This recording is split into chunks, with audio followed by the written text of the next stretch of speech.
Hi, and welcome back to Hot Off the Press, the show about new releases and the authors that bring them to you. I'm your host, Jim Nettles, and we've got a stacked up full house ready to stack up that to be read pile. And of course, it's just in time for holidays, so, gifts and things. And, I'm sure a couple of these liars out here are happy to sign something and mail it to you. So let's go around and see who is bringing in some various tales of woe and other forms of mayhem knowing this particular crowd. So, Keith, you're up first. Oh, I'm Keith DeCandido. My new book is Supernatural Crimes Unit NYPD, hopefully the first of a series, which is now on sale from the Weird Tales Presents imprint of Blackstone Publishing. Layla? Hi, I'm Layla Dorine. I write LGBTQ fiction and romance, and today is the release day for His Littles to Love. It is a poly shifter novel that is part of the Little Paws Haven, and it is co-written with J.P. Sale. It is our fourth book in the series, so I will be talking to you about that one tonight. Jamie? Hey, I'm Jamie Garner. I'm a professional author and editor. I run under a few different pen names, J.B. Garner, Amelia Quantrill, and Temple Hart. Tonight I'm going to be talking about my next novel, which will come out at the end of this year. It's looking like From Angry Secretary to Catgirl Heroine in Just One Rebirth. It is a lit RPG portal fantasy. Jenny? Hi, I'm Gini Koch. I write the Alien Catherine Kitty Cat series, formerly for Dog Books and now for Ginger Blue Publishing. And I write under a variety of other pen names and in all lengths and genres. And tonight I'm talking about the re-release of Book 11 in the Alien series, Alien Separation. Dennis? Hi, my name is Dennis Myers. I write science fiction in the far future. My first series was Rise of the Automated Empire. It's 4 books long. My new book is Secret of the Ombax. It's the 5th book in the universe, first book in a new series. And if you support my campaign to get my next book published, I will send you a signed copy if you go to my Indiegogo and contribute there. Bobby? Hi, I'm Bobby Nash. I write all kinds of stuff. I recently had 2 books come out. Snow Island, which is the 8th book in this series, and Dante's Rebirth, which came out on Halloween Day, which is the 4th book. So we're going to talk about this one tonight. Happy to be here. And Wendy? Hi, everybody. My name is Wendy Van Camp. I am Poet Laureate Emerita from the city of Anaheim, and I am a speculative poet. I write historical regency and a couple other smatterings of things. Today I'm talking about, and I actually have 3 releases out right now. The first is The Curate's Brother. This is an older book of mine, but it is now a 2nd edition with a new preface and new back matter. I have a new poetry chapbook called The Planet's Companion, which contains my reading list from my rather infamous sci-fi coup poems. And on my website only is what I call the digital edition called Every Word Matters, which is the text of my presentation that I've been doing the last few years by the same name at writing conferences. So if you're a writer, it might be something of interest to you. And that's about it for now. So, Keith, as we're trying to kick off a new series, what's the world we're stepping into here in the profane-laden world of New York? So the setup of Supernatural Crimes Unit it takes place in contemporary New York, and involves a division of the NYPD that handles crimes involving magic and monsters. The conceit is that vampires, werewolves, domovoys, hautias, all sorts of creatures from all sorts of mythology are actually real, but have been mostly underground and invisible to some extent. That stopped when a mayor's aide was killed by a vampire, and it was caught on camera in gory detail, at which point people they were outed a bit. A task force was formed to solve that particular murder. When the case was closed, they formed a new unit, which has headquarters on 106th Street in Manhattan. There's a team of detectives who have to deal with crimes that are more Anne Rice than Dick McBain. And in this particular book, they have to deal with all sorts of stuff, starting with a shape-changing domovoy who has committed assault and who resists arrest and turns into a large hairy creature that starts beating up the other cops. There's a Tautia in Chinatown who has been committing thefts. There is a Kappa on City Island in the Bronx who murdered his roommate, another Kappa. And then there's a couple of corpses that have been liquefied by magical means, and they have to figure out who did that. And it leads to a much bigger problem involving somebody trying to unleash Zoroastrian hell on Earth, basically.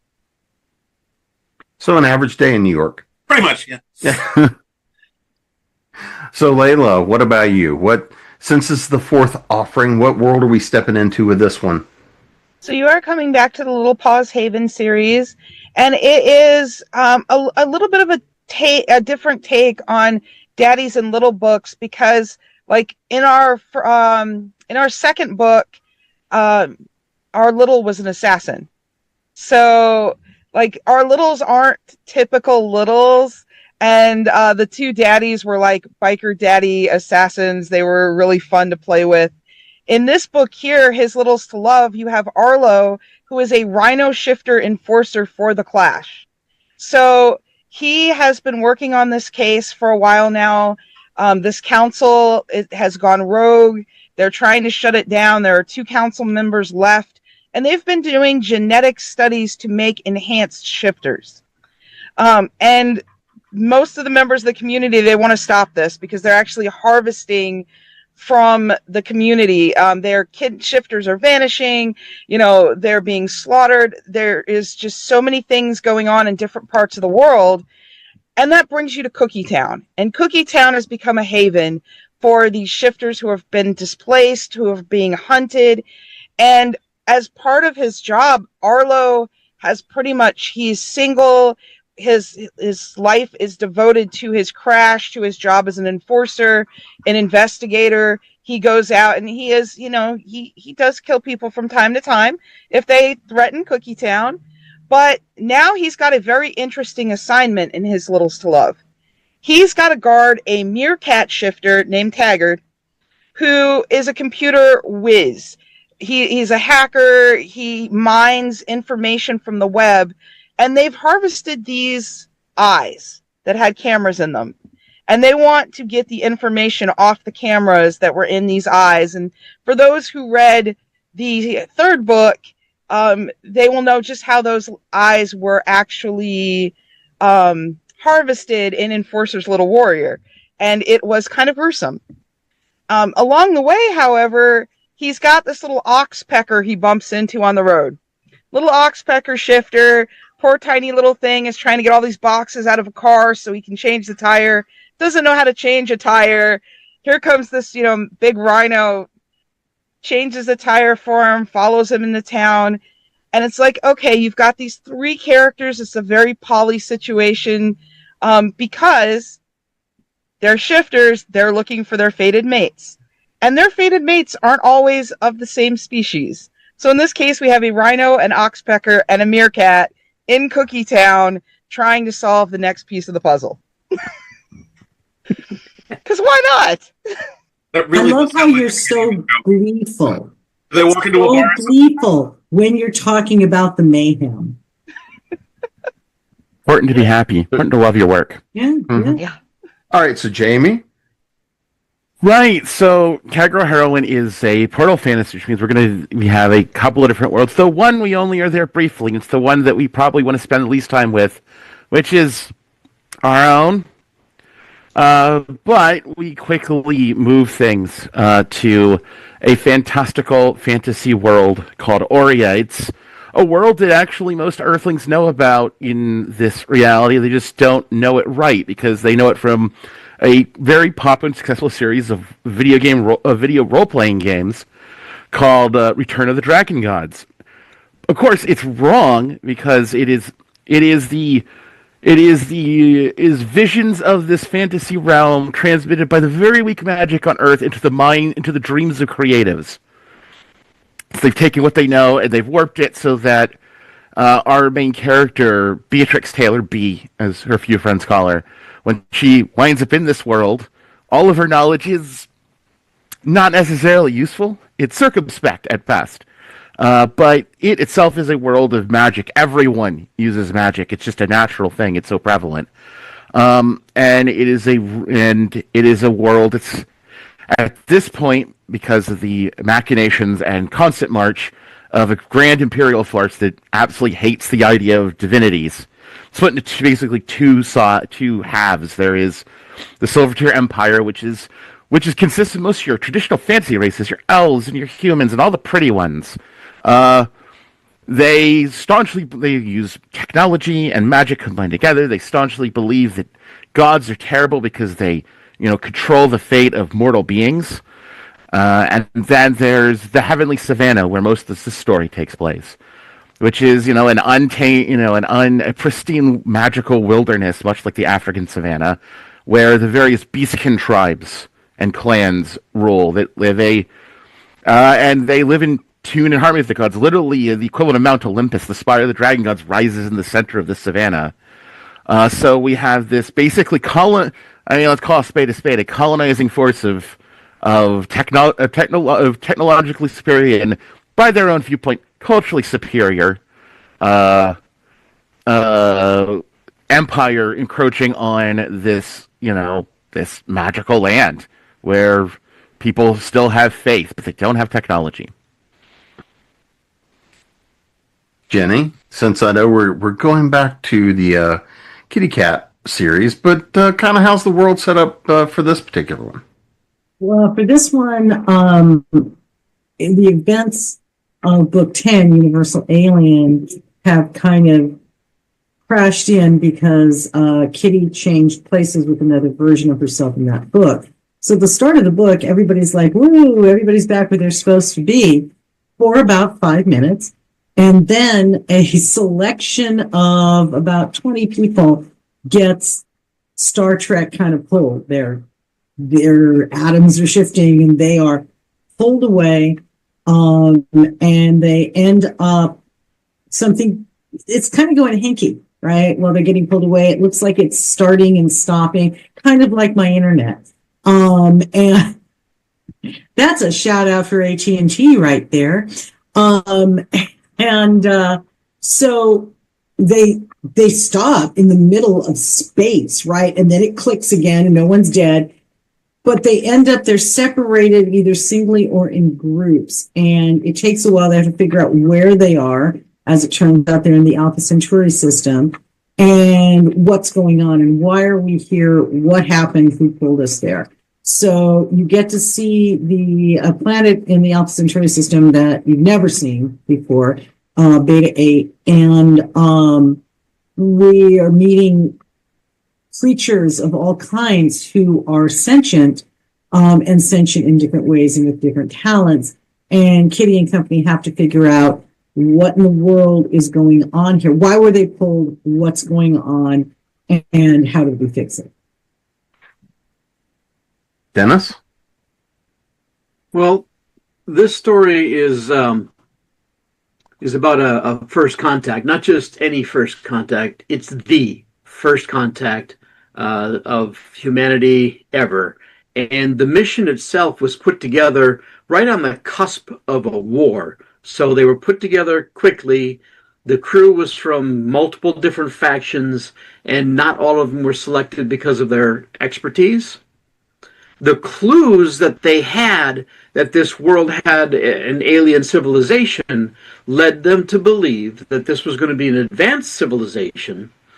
So they're all geared up for data transfers and technology and all of that. And when they arrive, they find 4,000-year-old abandoned bases on the moons and wasteland on the world and primitive beings living in tribes and small towns and like one city.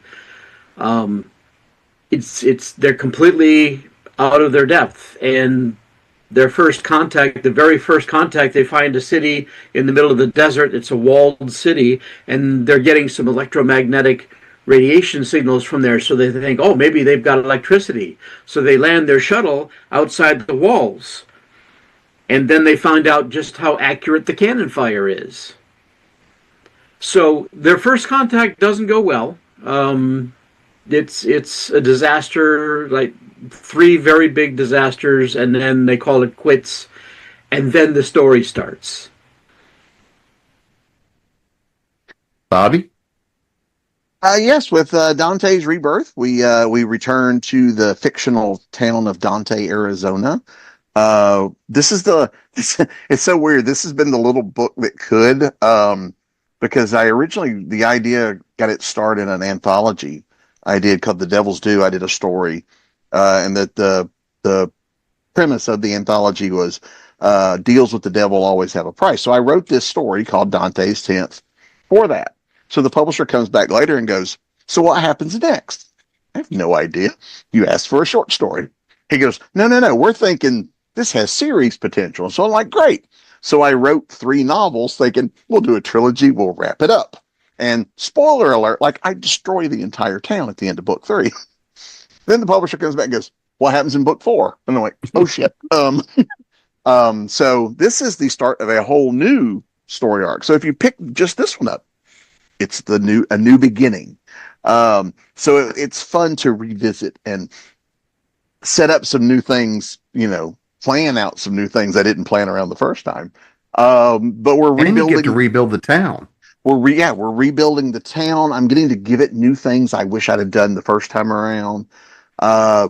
There's new dangers, new monsters, new human monsters as well as monsters. It's setting up a whole lot of new things. I absolutely love the cover. I'm gonna get closer because I love this character here. This is Miss Maddie, who has appeared in the other books as well, but this is her first time on the cover. And I'm very proud of it because when Jeffrey Hayes, the cover artist, he was asking me what she looked like, I said, Vampire Aunt May. And so that's what he gave me, which I absolutely think he nailed. So, yeah, so it's a lot of fun to replay with that. And we're doing all this stuff with, I always tell people when I'm pitching it at shows or whatnot, that it's imagine if Deadwood had monsters other than just the human monsters. So new storyline. I'm actually writing book 5 now. I was working on it today before we did this. So. Wendy? All right. Well, I've actually been a little busy this fall. As I mentioned before, my book, if I got the front here, my book, The Curate's Brother, now has a new 2nd edition. It has a new preface. It also has updated back matter. And but I haven't really changed the story. Yeah, I did fix 1 or 2 little niggling typos. I don't know what happens. Maybe they breed or something, but you always spot something every time you look through a book.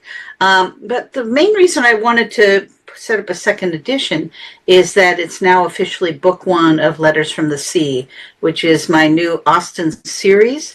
Book 2 is getting very close. So I'm hoping within the next 2 or 3 months, I'll be able to wrap it up and send it out to you guys on Amazon. My second offering is a new chapbook of poetry. It's called The Planet's Companion. Looks a little similar to my first book because it is basically my reading list from that book. I read a selection of about 12 to 13 poems from my Elgin-nominated poetry collection. And anytime I go out to a reading, people go, "Oh, I just wish I had a copy of just those poems. I just enjoyed them so much at the reading." So now I have a brand new chapbook, a little tiny book. And what is a little different about it is that it has a lot of illustrations in the book. My original debut poetry collection was just a straight kind of Word document. I didn't do anything really pretty inside. But this one, I got to experiment with artwork and making it very beautiful and featuring those particular special poems. So it is available on Amazon for this Christmas season, and I hope you enjoy it. My final thing is what I call a digital edition. The book is not available in print. You can only get it from my small press, which is indigosky.com. And the book is called Every Word Matters. For the past 3 or 4 years, I have been appearing at writing conferences all over the United States, doing a presentation by the same name. It's basically using various poetry techniques to up your game as a prose writer. So these are poetry techniques you would use as a novelist. After the event, everyone was always asking me, oh, I wish I had a copy of what you said because I enjoyed it so much. So now, if you want a copy, you can buy it. I think if I give the presentation, I might offer a coupon, but right now it's just available at a reasonable cost on my website. What you do is you buy the digital download. It's actually a full letter size book. Now you can print the book if you'd like, but I designed it larger so that when you read it on your phone or on your tablet, the print is nice and big and it's easy to see. So that's basically it. I hope you guys enjoy.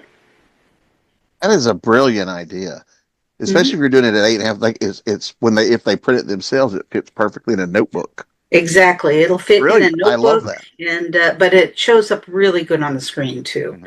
And I'm probably going to be doing one of these a quarter as well. This is just my first offering. So let's talk a little bit more about who we're hanging out with in these. And Layla, I'll start with you on this one. So let's dig a little bit deeper into your Rhino and pals. Well, I talked a lot about Arlo, our Rhino enforcer. For the past several books, he's been backing up various other members of the Crash. So in the previous book, he was working side by side with Bash. And Bash had just found his mate, who was a rarer shifter of a rhino, and they were working on figuring out what they were harvesting. It was the first time that they really got a notion of these experiments and how extensive they were and how deep the conspiracies ran. So Arlo was kind of like not so much a sidekick, but he was definitely like the backup. He was a secondary character. But at the end of Enforcer's Little Warrior, which was book 3, he was brought to the bar, and they were all sitting down for a meeting, and they're talking about they need to talk to this hacker, and someone's going to have to guard him, and Bash can't do it. He's newly mated, so it's going to have to be Arlo.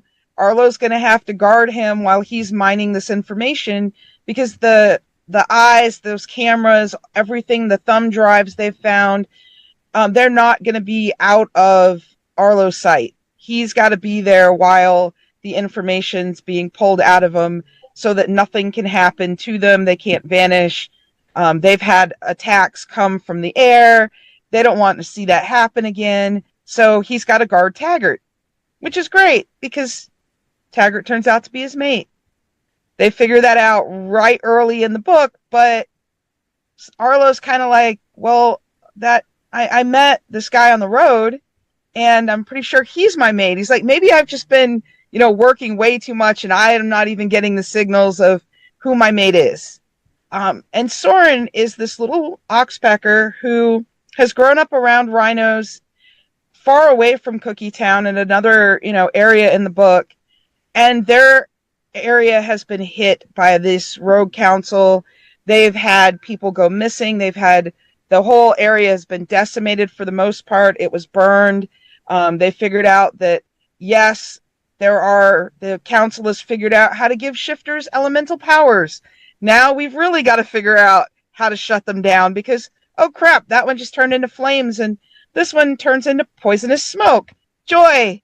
Happy. So much for a quiet day in Cookie Town. And he's, our little bird, he's trying to get to Cookie Town. His brother's been there before. He knows it's a refuge. He knows it's safe. He just has to get there. And he's just outside of Cookie Town when he gets that flat. And along comes Arlo. And look what we got. We got a chance meeting on the road. Not quite a meet cute, but maybe possibly. It's in the rain. It's pouring. So, they're getting soaked. They're changing a tire.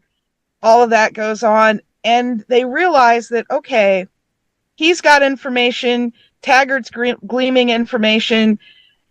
Arlo's now guarding all the information. What can go wrong, right? Plenty. You got to check out the book to find out that part, though. Plenty goes wrong. so many things. Epically wrong. All right, so Jamie, Well, so who do we have to have everything go wrong in? Oh, wait, sorry. everything, of course. Well, I mean, it can't be a book if everything goes right. Just enough has to go right to keep it going, but generally, otherwise, everything else has to go just a little bit wrong. So primarily, we're dealing with in Catgirl heroine is the titular angry secretary. Beatrix Taylor is a angry secretary from Earth who's in a dead end job dealing with all the terrible things one can deal with as a secretary in the modern workplace, including, of course, Jared from sales, who's just got enough favor with one of the higher ups of the office that he can be an absolute disgusting sexist jerk.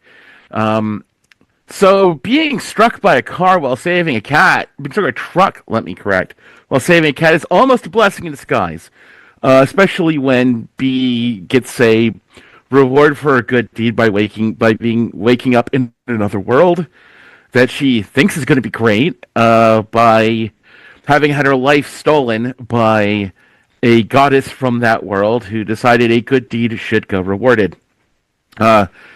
No, and of course, then being stuck in the middle of the catacombs that is infested with undead, with a cultist trying to wreck the entire place, and a princess to save, and all sorts of other things. It all piles up very quickly, of course, and also, she doesn't stay human for very long either. She is transformed to one of the native beastkin species of the savannah, a lionkin in this case, and has to navigate not only this encroaching imperial force, figuring out her new body, mastering this new world that is very familiar yet also very different, and also having to deal with brewing wars between the clans on the savannah, whether that's due to some outside influence or machinations from inside the clans themselves. So it's generally pretty crazy. She generally handles these problems with unbridled anger and feminine rage and enough video game knowledge and good sense to get by. I'd say the deuteragonist, our other main character, is Sarnai. She is said princess that gets rescued early, though she's not just a damsel in distress. She is culturally like a princess to one of the local clans. She's another lionkin, but she's also a shaman of one of the gods. She's all of her magic and all of that, and is also crusading to try to fix certain problems that have taken over her clan since a tremendous war that devastated her clan and the one nearby, who are still in constant rivalry 20 years ago. And there's a lot of people that don't seem to want that fixed. Jenny? Okay. Well, we're following Kitty, as we always do. She lands with Christopher and Chucky in a section where there are what look like giant katydids, grasshopper combo, and Kitty, being Kitty, names them Katy Hoppers. And naming becomes a very big deal because as the book goes on, all the natives are telling them that they're the gods returned to this world. None of them have ever been in this world before. So there's a little time looping going on. But it is very much I call it, a lot of the books I give, like Alien versus Alien Book 6 is War of the Worlds. This is Kitty Carter of Mars. Okay, she's totally on a new planet. She is meeting and interacting with the sentient beings. It's just most of them aren't actually human; they're humanoid. So the Katy Hoppers, the Strachuk, there's what she calls the Mustele clan. It's beavers and skunks and all of these and they're all humanoid, and everybody they're in trouble and they know it, but they don't know what to do about it. And as the book progresses, Kitty discovers that they're in the middle of the Alpha Centauri Civil War. And They are related to the royal family on Alpha 4, but they're stranded here on Beta 8, which it turns out they realize is loaded with things people who are fighting would want. So not only do they have to figure out what's going on and stop it, but they have to protect all the sentient creatures of this, the ferrets, everybody else. There's fancy ferrets, the fighting force, right? And so Kitty gets to basically have a great time. If you like, walking and talking animals, this is your book in this series. And so but they're still animals. They're still sentient, but they have never seen these people before. And yet everyone is acting like Kitty and the rest of those who came with her are their gods. Their gods returned, and therefore they're listening to the gods. And Kitty's god name is Shiala, and that means the giver of names. And it fits. So they have to go through all that and figure out how to save the day. And you, as the reader, get to meet most of the sentient races in the Alpha Centauri system. You've met a few in earlier books, but now you're meeting the rest of them, including the Shantanu, who are penguin people, therefore awfully darned cuddly, and the Cleophes, who live in the vast oceans on Shantanu's planet, and who look basically like Cthulhu and his brethren. And but they help because Kitty knows how to charm everybody, other than people who just really are going to hate her forever. So it's a lot of fun, and there's way too many characters to list them all here and let anybody else get any time. But it's a very fun book, and I really, really enjoy Kitty being in an element that is not normal for her or any of the others. None of the people that are transported here, even those who are from the Alpha Centauri system originally, have ever been on this planet. So it's very it's just a fun discovery, and we see all the treachery that the mastermind, who is still very active, has set up, and all these other things. Three-dimensional chess is mentioned a lot. Dennis? Well, one of the things that I set about doing when I started this book was I wanted to explore an alien world through the eyes of the aliens. So I've got 3 characters that are actually Ombax. One of which is on the cover here. The green guy is one of the brothers. His name is Daxi. Daxi and Bongeeks grew up in a jungle, in a tribe, in a tribal situation. Bongeeks has always wanted to travel and always wanted to see the world and always wanted to go, and Daxi is more of a stay-at-home and wanting to build a life there. So naturally, when this evidence of an alien encounter comes and they would need to send somebody all the way to the city with the evidence, they pick Daxi because they're really sure he's going to come home. So Daxi gets sent on the trip, and they think they're going to be okay because that leaves them with 3 hunters. But 2 of the hunters go missing, which leaves only Bongeeks, who is like the junior hunter. And so his story ends up being him teaching his sister how to hunt. And I love that story. And then for the human characters, you have Brenna, who I mentioned the Endurance before. Well, the Pang Yu is another ship that arrives with resupplies and news of the war and how that ended. Not everybody is pleased with how it ended. Remember the multiple factions? And Brenna has a mission of her own, which is completely unofficial and has more to do with a former chief engineer that she had to work for briefly and didn't like him at all. So it's it's kind of a continuation of a story from the first series, and that was fun.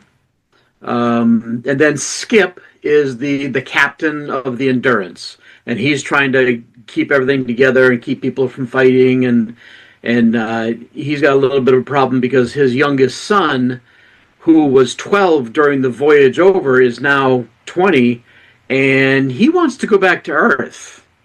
He doesn't want to stick around here. It's like aliens, yeah, whatever. He's played more interesting games. So, and then you have Ted. Ted is a colonist who arrives on the Pangyu. He and his wife are here to settle in. Now, Ted Becker is an old Marine, and so he takes over security, and he and his wife are trying to run away from the public eye for other reasons. Needless to say, that makes them a target for the people who aren't happy with how the war ended. And then, of course, you have Radinka. Radinka Stormbringer is an avatar of somebody you don't know who it is in a virtual game in a hidden room with other conspirators who are deeply unhappy with the way things are and have decided to mess things up. Radinka Stormbringer is a flamboyant, hat-wearing pirate queen. And then you have Maxim. Maxim and his girlfriend of long-term lover came with the expectation of seeing something new. She's an explorer, and she went on one of the missions. There's a good picture of Maxim's girlfriend right there. So he's going through trauma and grief, and he is devastated.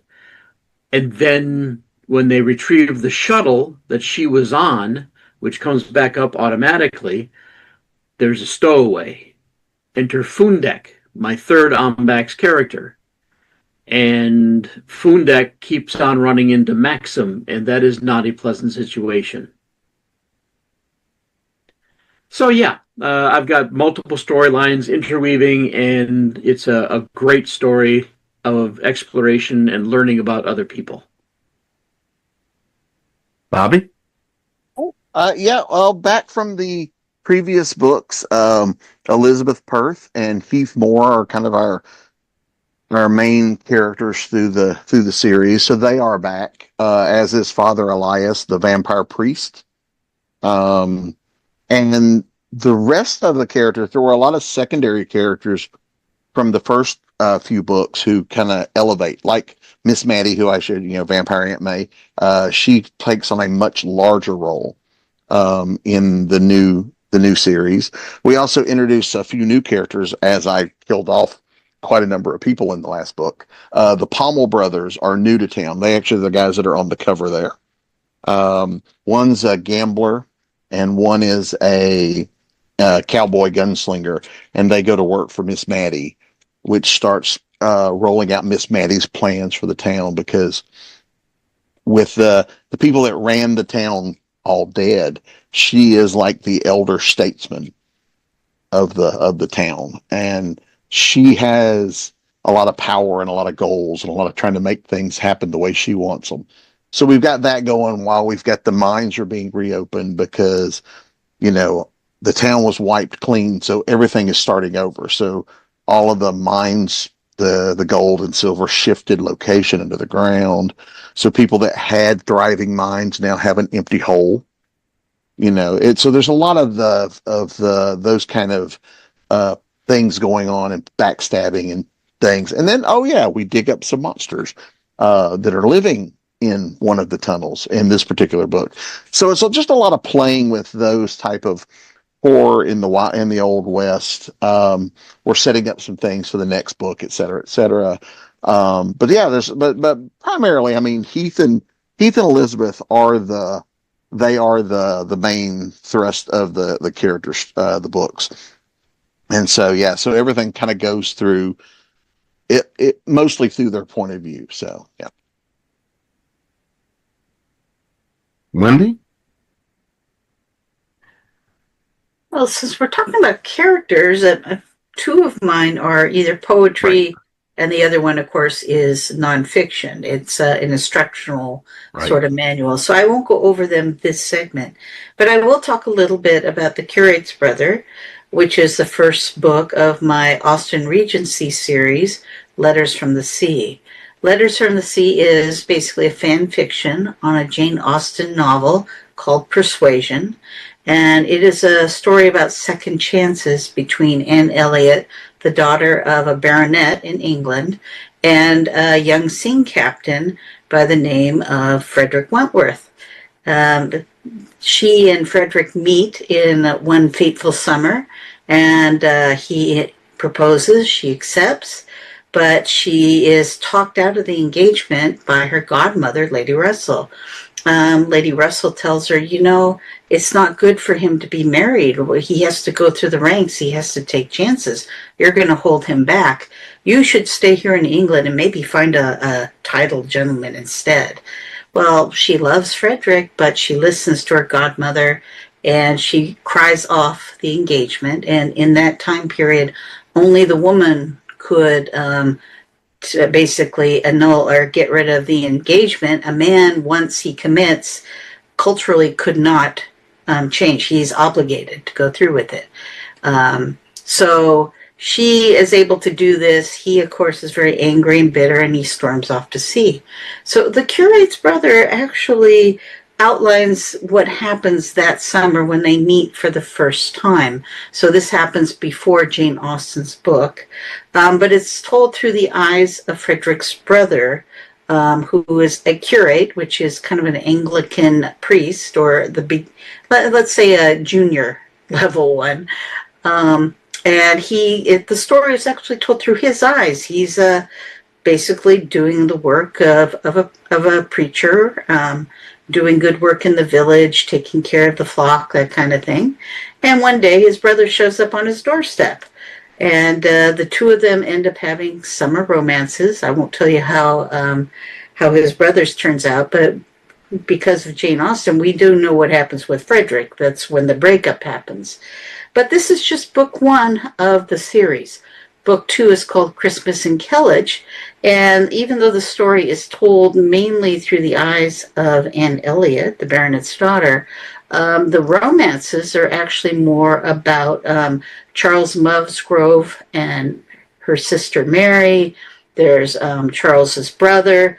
Let's just say a lot of romantic entanglements happen, and in all this, Frederick is out to sea, and poor Anne thinks that it's all lost, but she doesn't want to give up hope. But in that time period, if a woman doesn't marry, she has no safety net. She becomes a burden. Life will not be good for her. She'll be looked down upon in society. So if a young gentleman shows interest in her, for her to turn away from that interest is detriment to her future. So she has to make that decision at the end of the book. What is she going to do? Does she hold on to the love that she holds in her heart, but with no certainty? Or does she accept a young man who is quite respectable and a good choice, who's at home? Book 3 and book 4 continue the story. I won't go into too much, except it actually does involve the letters from the sea. Poor Frederick, when he storms off, he does try to write to Anne at sea, but he's too afraid to mail the letters to her. He's just too upset. Here he is, a captain of men. He goes off to battle. He can do all this stuff, but when it comes to the love of his life, he's just doesn't know what to do. So his brother, the curate, says, why don't you write to her? So he does, but he never mails them. He puts them in a box on the ship. Well, let's say one day he falls overboard, and his best friend, Harville, finds the box in his cabin, and as Harville assumes the captaincy of the ship, thinking his captain is gone, goes, oh, this is the love of his life, and of course, Harville doesn't know what happened. Harville mails all the letters to Anne. And from that, book 3 and book 4 ensue. So it should be a fun series. For those of you that love historical Regency, I do pay attention to a lot of the details of the time. Yes, Anne will have her season in London. I'm sorry, I've always wanted her to do so. She's going to have one, whether she wants it or not.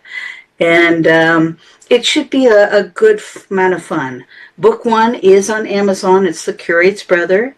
And of course, it is a new second edition with a brand new preface, updated back matter, but the story itself is basically the same, and it's been a very popular book. I've sold many, many copies. So don't worry, the story is still there. As you may, if you've read it, it's exactly as you remember. Book 2 is coming along really well. As a lot of you know, I became a poet laureate a few years ago, and my duties to my community really took over my life for some time. And I'm still publishing poetry all the time, but I haven't really been able to return back to my novels. But now that my term is up, I'm kind of been settled back in here at home. I'm getting back to writing, and I gotta say, I just am loving writing books again. It has just been such a hoot.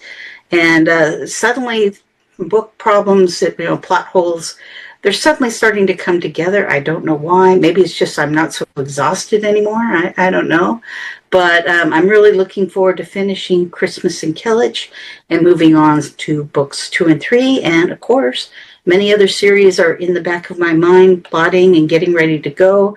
So there'll be more from me in the future, and I hope you'll be along for the ride. So, Keith, who kicks us off in this series? This is it's an ensemble piece, really. The focusing on the whole unit. It includes there's the lieutenant in charge of the unit, Lieutenant Stan Majorowicz, who everyone refers to as the Major. He's a former Marine who now runs this particular unit as best he can. The day-to-day is run by Sergeant Simeon Hawkins, who has no real street experience. He's been a desk jockey for his entire career, but he's also very well versed in the supernatural stuff that is the department, that is the unit's mandate. There are 5 detectives. The two main senior detectives are the closest we have to main characters. There is Detective Domenica Kiernan, who is 5'2" Italian American woman, who is very short on height but long on attitude. This is a type of person that I have encountered a great deal in my life between friends and relatives, especially relatives, and you don't see very often in fiction. But she is also an extremely talented detective with absolutely no fucks to give, and although plenty of them to say. And it's cops in New York. There's profanity all over this book.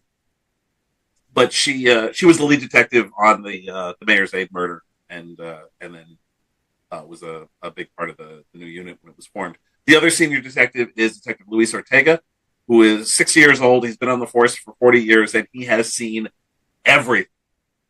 He is world-weary, cynical, and also a brilliant detective. And also, the brilliance of his career is matched only by the disaster that is his love life.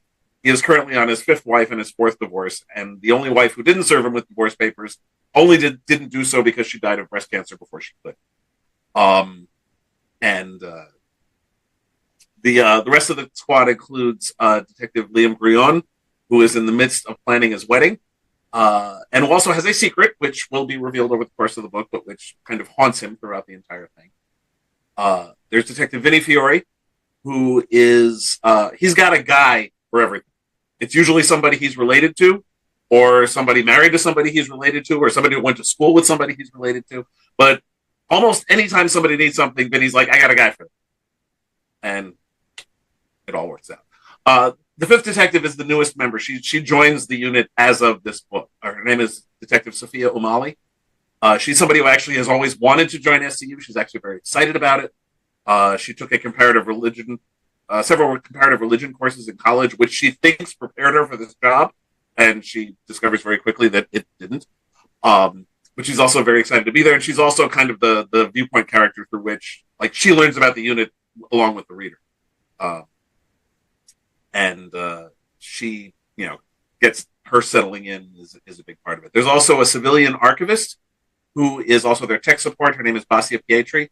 She is an expert on the supernatural. She, of course, has a podcast about it because it's 2025. Everybody has a podcast about things. And I had a lot of fun with her. She's the consultant on all the weird stuff. And there's a lot of supporting characters. The only one I want to specifically mention is one that every single person who read this book before it was published, including the person who read the audio of the book, told me that they absolutely love this character. It's a 300-year-old vampire named Pasquier Valapart who runs a BDSM club in Soho and who is also one of the most valuable informants for SCU. He's charming as hell. He desperately wants to get into Kiernan's pants, and Kiernan is completely uninterested. But he keeps trying anyway because he's a 300-year-old vampire. He can afford to be patient and persistent. I was only going to have him in one scene in the book, and after I wrote that scene, I realized I had to put him in another scene in the book. He's one of those supporting characters who sort of jumps into the foreground and forces himself into more of the book. He's going to be in subsequent books, rest assured. And there's a whole bunch of other characters as well. I do want to mention the villain of the piece, Garth Ohlmeyer, who is a venture capitalist, a real estate magnate, which the general public is very aware of. He is also a drug kingpin, which the general public is not aware of, and which the NYPD has been trying and failing to prove for a very long time. And they discover in this book, he is also one of the 4 or 5 most powerful magic users on the planet, which is how he's been able to be successful at all this stuff and not get prosecuted. And this brings him to the attention of SCU in a way that he hadn't before.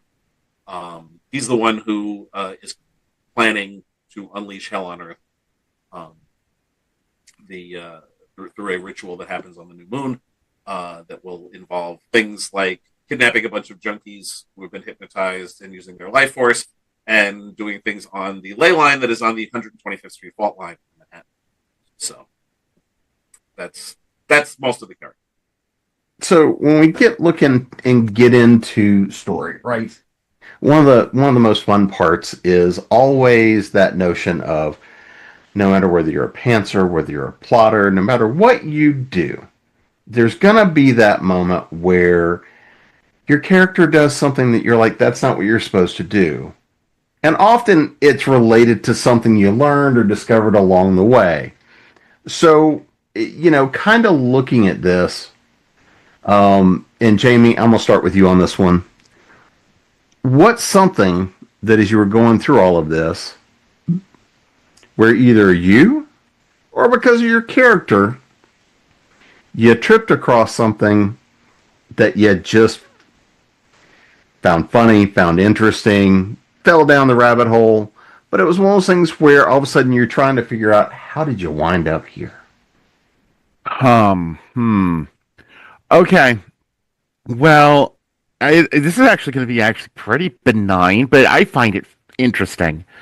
So, all right, this is more not even a character surprise, but more of a, hey, how would I do this? So, obviously, we're dealing with a very different culture. A lot of it's, I've made up a lot of integrated in thinking about how culture works in the Heavenly Savannah. I did some research into, how things worked in the actual African Savannah. I also incorporated stuff from some other nomadic cultures that I find interesting, Mongolian horse nomad culture, stuff like that. Try to give it its own something that feels like you won't be completely lost, but there's always something to discover. So obviously, part of that comes down to food. Now, some of that's pretty simple, but what I really got into is really thinking about travel rations. How do you survive on the go when you don't have time to hunt? And so there's I kind of have a habit of enjoying researching a lot of historical food YouTubers. They make historical dishes, various cultures, talk about what it is. And what I got particularly in on is that I was going also side notice, some of you know this, some of you don't. I love soup. I love soups and stews and broths of any kind. I will eat soup 3 meals a day if you let me. So I'm no, well, and also there was a classical thing you could do on the road if you had access to water and a small variety of other ingredients. A lot of times you could create a stew or soup or something that was, cooked food, so it wasn't just bland stuff that you're carrying with you. But what I really found interesting was I was looking at how to prepare, looking at going through some of these YouTube things about preparing soups and stews in various time periods, industrial revolution, and how you went about it, how different cultures did. And I found out about portable soup. Portable soup. There's several YouTube videos, quite a few you can find on it, but it is taking basically a broth a broth and dehydrating it, condensing it till it becomes basically this like gummy, like chunky thing that doesn't go bad. And you could put it, it's like a concentrate, you can put like a little like tin or something, and it lasts a long time. You just break off a chunk, put it in with water, rehydrate, add some other things. And so I'm like, well, I have to have portable soup. So there is, there is a bit of a tracking chase over wilderness excursion that happens on the way to the climax, where our characters we can't really stop except for the bare minimums, and thus, a companion they pick up on the way. He's a hunter. He's a wilderness expert. He's a tracker, and of course, he has a whole tin of portable soup. Gosh darn it! And we have portable soup in my book, so you could come for the deep, engaging lit RPG system mechanics, or the fascinating characters, or the lesbian romance, but you should really come for the portable soup. I'm sensing a spin-off book that's just a portable soup recipe book. No, I'm not that talented when it comes to the culinary arts. At least not that kind of culinary arts. But you should go for it, Jamie. It's a great idea. Who knows? I've done an anthology before where you had to do the short story and the recipe that was in the short story. It depends upon the whims of my publisher. Yeah, well, we know how whimsical publishers can be. Anyway, so Jenny, we're at the same publisher, and mine said yes to several books of reviews, so why not? Exactly. So who knows? It might happen. It could happen. You never know. You could always team up with one of those YouTubers to do the actual. That's right. I would no lies about anyway. The super, by the way. I heard about this firsthand. The excitement level of the soup discovery was off the charts. And I'm just like, really? They can do that? Huh. Yeah. I'm so glad I didn't live in olden times. So anyway, Jenny, what did you learn about soup? I mean, what did you find that your characters led you astray on? I had learned so much about telescopes and objects. My wife, when she makes soup, she'll hand you the bowl, and you don't have to guess what kind of soup it is because there's a drumstick in it to tell you that's chicken. I prefer to open the can of Progresso and know exactly what I'm eating. So the one that surprised me is during his journey, Daxi gets basically hijacked and taken in the wrong direction, and he finds himself in a strange city. He's not really allowed to leave, but he's able to, go out and about. And in the marketplace, he comes across this individual who's stealing fruit. And everybody kind of thinks he's a bad influence. And his name, he's got a nickname that is, it's Amthek, but that's the Ombak's word for crash. That's him right there. And he ended up becoming his sidekick and changed the story in ways that I found absolutely wonderful, because he's unpredictable and excitable and not overly intelligent. So Jenny, telescopes. And you're on mute. Sorry, I'm on mute because the dogs are with me, and at any moment something could set them off. And if I lean right, you'll see the one that's behind me. But right, the molecule could move somewhere in the neighborhood, and they would have to bark. It's amazing. The Alien series is a light, funny, frothy, soft science fiction series, and yet I have had to do so much study. I probably, honestly, could go for a degree in astrophysics. And now, after alien separation, I know a whole lot about telescopes. A telescope is hugely important to the plot. The telescope that looks a lot like that, only imagine it really, really, really, really ridiculously large, is at the center of all the mythology on this planet. And there's no way in the world this could be there naturally. But as we learn in book 8, we have many, and particularly one person who is indeed able to do a lot of things that look like magic. And therefore, Kitty's able to figure out that he's behind all this and what's going on and everything else. So the All-Seeing Mountain really is all-seeing because the natives take pilgrimages up to look up through this telescope that's floating without being held up by anything and seeing the heavens. And what many of them have seen is spaceships massing in their solar space, and they don't know what to do about it. There's also a short story, Alien Time Warp, that is in the Alien Collection, which is coming out in December from Ginger Blue. And Alien Time Warp actually explains what's going on from the view of Charles Chucky Reynolds. So he's the POV character for that short story. So it happens kind of near the end of the book. It's not referred to in the novel, but if you're like, how in the world? Chucky will take you on that journey with him. I'll talk about it more, presumably in December.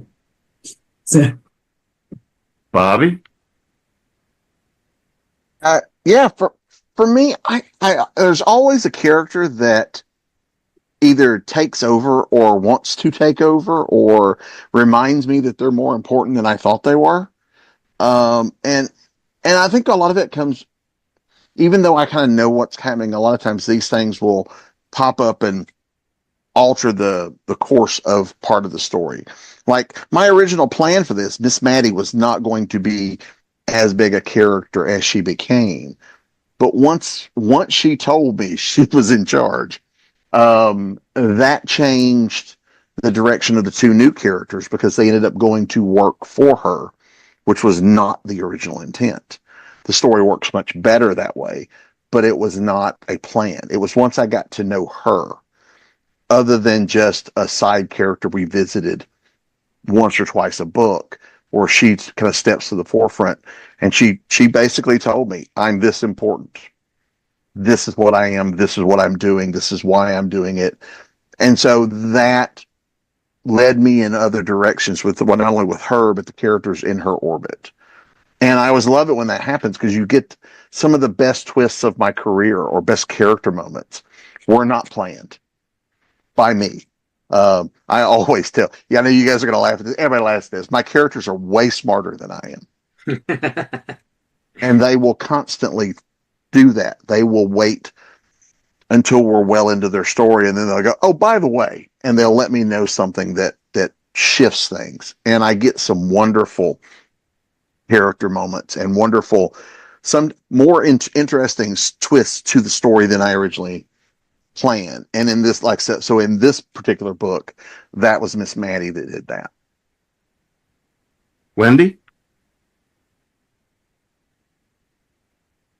I'm trying to think of something that really got me in this particular series, but I think it was wardrobe that was the kind of stickler thing for me. Now, I am a certified gemologist, and I have been trained to basically appraise jewelry of that time period for insurance reasons. So if somebody had Regency jewelry, I could give a value and things like that. So I knew a bit about the time period even before I started writing the series. But I come from a background of being a science fiction writer, and how I got segued into Austen, I don't know, except that I love her books so dearly, but that must be why.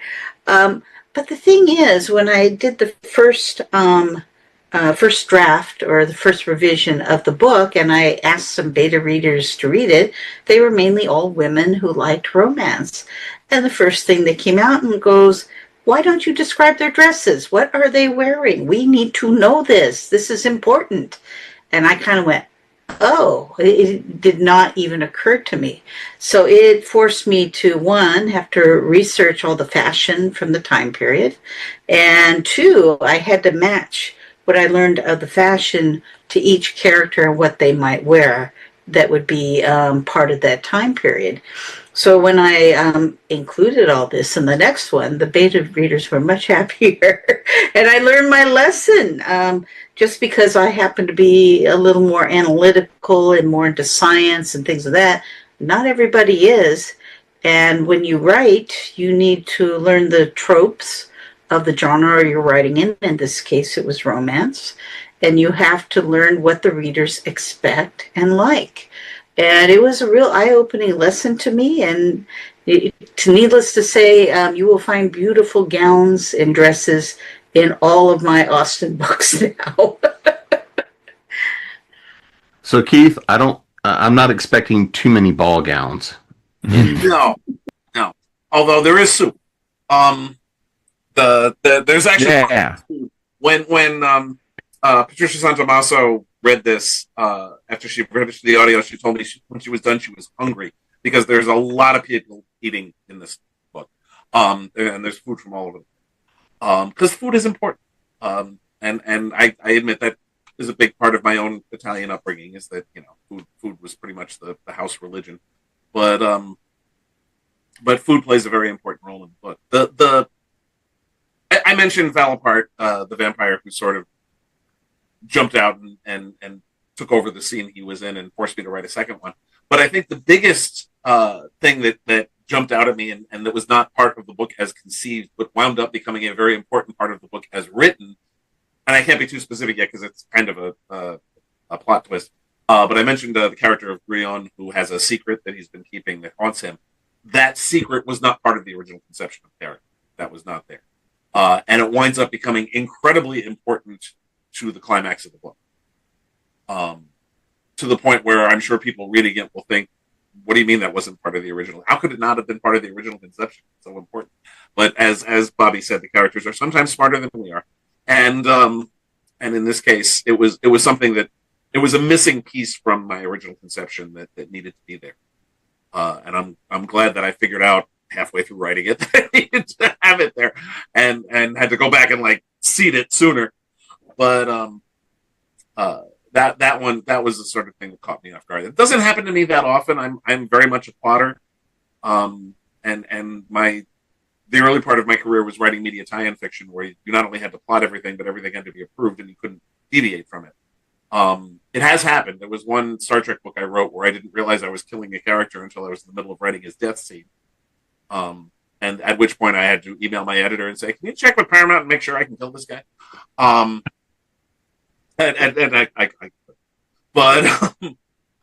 it doesn't happen very often though. And so it can be fun when it does. And so that was the case, which I keep holding it up because I realize everybody else is showing off their covers, and I've been doing that enough because I love this cover so much. It was designed by Jeff Wong, who is the art director for Weird Tales magazine and for this imprint, and I love this cover. It's absolutely wonderful. Layla? Well, JP and I wrote this like ping pong pantsers. It was literally one of those things where we didn't even discuss. We had the beginning of the first chapter as the end of the previous book, and then we just expanded that scene so it was just continuous pickup when we started the next book. And the way our chapters are, if we're doing two characters, then both characters are in the chapter. We just switch who's writing it, and when we do that, we're switching the perspective, so it's tagged, which character it is. With a polybook, that happens 3 times in the chapter, but with each book, we're each doing certain characters. So it's really like being in an RPG. This book, she had 1 character and I had 2. So I was responsible for writing the 2 chunks from my character's perspective, and then I would send them to her. And sometimes she would send back, this completely unexpected, never entered my mind that this could even conceivably happen thing, where we've got an intruder in the house. Crap. Okay, well, but I'm the one that's got to figure out how we're going to resolve it. So she's described him. He's using his powers. This fight's going on. I get to resolve it. Thank you. Type deal.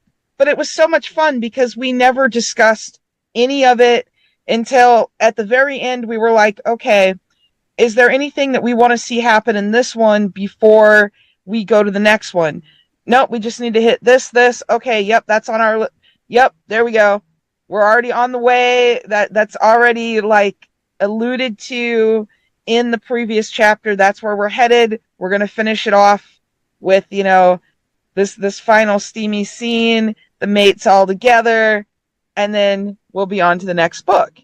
The biggest unexpected thing was we had talked previously about book 5 and this were-eagle that we were like, oh man, if the right moment comes along, we've got to give the were-eagle this book. We were kind of thinking that was going to be book number 5. He might pop up in there. You might see him once or twice. But Morrison, the were-tiger, kind of jumped the line when he went after some of our characters at this storage unit. And he holds a little piece of the puzzle to some of their investigations. Him and his brother and his father, who are security for the storage unit that is run by one of their relatives who is not a tiger. He's a different shifter, kind of lower on the food chain of shifters. So he brought in his, in-laws, basically, the were-tigers, and they're guarding it. And there's this beautiful kind of like a stare down, a showdown going on where you've got 2 enforcers there and they've got 3 littles with them. And you've got 3 tigers, so they think. And, there's moments where everyone's reaching for weapons, reaching for guns. And the dad is like, he's backing his boys off. He's like, they're legit. They're not coming after us. So we're going to have this conversation. And at the end of the conversation, Arlo goes, you guys want to be careful. The last time they came at us from the air. And the dad shakes his head and he points up. And on the roof, looking down, is another were-tiger perched, ready to spring right from the roof, right over their heads. The enforcers had never sensed that there was one more were-tiger unaccounted for.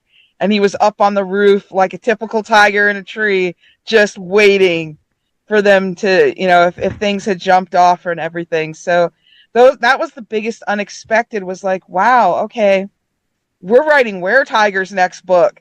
All right, bring it on. Well, seeing as how everybody's got the books and they're ready to pounce on their readers, let's make sure everybody knows where to find you guys. Website, social media, and of course, remind everybody the title of the book. So, Keith, you're up first. The new book is called Supernatural Crimes Unit NYPD. That's the series title. I hope if the book does well enough, there will be more. The first book is entitled The Thin Blue Ley Line. It is available from all the usual online sources, as well as at your local bookstore. And it's out from Blackstone Publishing. It's available in hardcover, ebook, and audio. You can also, I'm fairly easy to find online. If you put Keith DeCandido into a search engine, I am the only thing that will turn up. I have a very terrible website at decandido.net. I have a blog, it's old, at decandido.wordpress.com. I'm on Facebook, Instagram, TikTok, the site I insist on still calling Twitter, Blue Sky, Threads. I have a YouTube channel, although I haven't updated it in a while, and I also have a Patreon. And so I'm fairly easy to find online, and we'll be happy to sell you copies of the book. I have copies of the book for sale that I can sell directly to people. Layla? Well, you can find me at Layla Dorine Author at Wix.com, Rainbow Lyrics and Mellow Mushrooms. Not on Facebook as much as normal because I'm rounding out my writing projects for the year, but you can find His Littles to Love, which went live at midnight last night, on all major booksellers, and my next release will be Six Stingers Stinging. It is part of a Tinsel and Tentacles Christmas holiday. It's holidays with tentacles. Every book will have tentacles, all different kinds of tentacles, and that will be coming out on November 17th. Jamie? Hey, yeah, I'm Jamie Garner. As I said at the start, easy to find me. My website, jbgarnerwrites.com, has all of my pen names and books on it. Social media-wise, Facebook, Blue Sky, the most common. Again, JB Garner Writes, easy to find me. From Angry Secretary to Cat Girl Heroine and Just One Rebirth, will be released by Ginger Blue Publishing later this year. And, yeah, that's pretty much covers it. Jenny? Hi, find me at jimmykoch.com. If you want to join my free newsletter, hook me up. You can do so from the bottom of most of the pages of that website. I'm also all over Facebook, X, Twitter, Blue Sky, and Pinterest. Yes, it still looks like I'm on Instagram, and yes, Ginger Blue hired a young to do that for me. So if you're talking to somebody, you ain't talking to me. Alien Separation is out now. It just released a few days ago, and Alien in Chief should be right behind it, along with the rest of the first 16 books in the series. I have a lot of stuff upcoming, but I'm late. So the next confirmed release will be the Alien Collection, which is all the short stories in the Alien series, and that is coming out from Ginger Blue Publishing in December. And after that, in April, will be the long-awaited Book 17, Aliens Like Us. Dennis? My newest book, Secret of the Ombax, is available now on Amazon.com. And my previous series, Rise of the Automated Empire, same universe, different story, also available on Amazon. But I'm also doing an Indiegogo. I'm trying to raise funds to fund another book, 800 years previous, before all of the other ones. I need editing. I'm about 34% funded. If you go to my website at automatedempire.com, there's a banner at the top with a link that goes to the Indiegogo site, or you can go to igg.me/at/3 new books. You can still get signed copies of all of my work, and I will ship them to you. And it'll cost you more money than Amazon, but it's worth it because it'll help the next book come out. Bobby?